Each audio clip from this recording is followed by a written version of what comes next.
Hey, it's Sean at Cobra. We're here to kick off our inaugural video series. What we're going to do is go through a whole set of videos that are mostly aimed at tech support, but we'll have some other information as well. We're going to kick this off talking about tires and tire pressure. As everybody knows, all of our bikes come from the factory with Dunlop MX52s. And typically, at first blush anyway, a lot of folks don't really understand all the ramifications of tire pressure. If you look at a big bike, everybody says, you know, set it at 12 pounds and go. And really for the little 50s in particular, there's a lot more to it than that. It's not just a traction issue. With small wheels like this, it's a wheel protection issue. And then on top of that, it's also a clutch issue, believe it or not. So everybody knows that the auto clutch is important to tune the bike. And what I want everybody to think about is the role that the rear tire plays in that clutch engagement.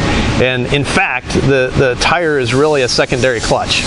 So with those three things in mind, let's talk tire pressure.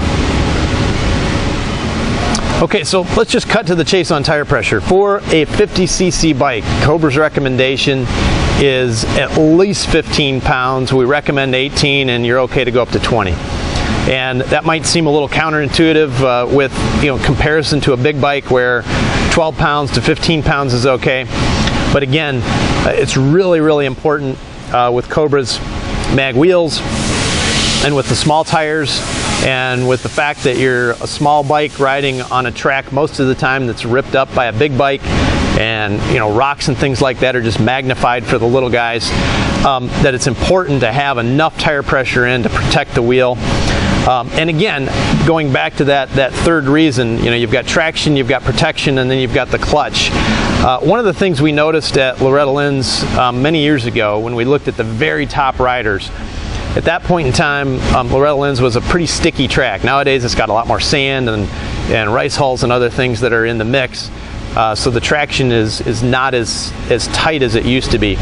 But when the track used to be pretty sticky and sticky clay, and especially when the surface was a little bit wet, what I'd see, and I noticed this with Adam Cianciarulo one year, is that he'd carve through a corner, and then at the exit of a corner, he would unweight the rear of the bike.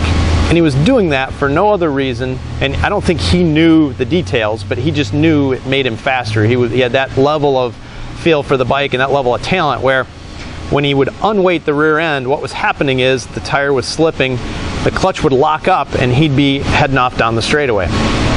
So we realized at that point in time that we really needed to think about the tire as the secondary clutch. And so for that reason, we don't want to have too low a tire pressure. We don't want to have that tire sticking to the ground so much. You want some wheel spin. You want to be able to spin the rear tire so that the clutch locks up quicker and you can get down that straightaway that much quicker. So again, three real reasons. Traction, obviously traction's important, but with the Dunlop MX52, this is a nice size knob. It's not too big, it's not too small. In fact, when we worked with Dunlop the first time around, we said we don't want big knobs that stick into the ground, that bog the bike down and really stress the clutch. We want enough to get good traction, but we don't want to have too much traction, and tire pressure fits right in with that. So there's that piece of it. There's protection for the rim. Now the Cobra, kind of one of our brand identifiers is the mag rim. It's lighter weight, it's way easier to maintain, but you got to be careful. You can't beat on it too much because it is a cast wheel. So that's one more reason why we ask to have a little higher tire pressure, at least 15, recommend 18, and 20 is still good. And then finally, the working back and forth, the synergy between the rear tire and its traction and where you are with the clutch. Everybody puts a lot of effort into their clutch, making sure the stacks are right, making sure the shoes are well maintained, the drum's in good shape, you've got the right amount of clutch milk in the transmission. But you also have to think about how the rear tire and the clutch interact with each other. So that's it for this week, for this tech tip. We're going to be going on to many other things, top-end rebuilds and how to adjust brakes and bleed brakes and things like that. But for now, we figured we'd start this whole series with something simple but important, and hopefully it opened your eyes a little bit on how to think about tire pressure.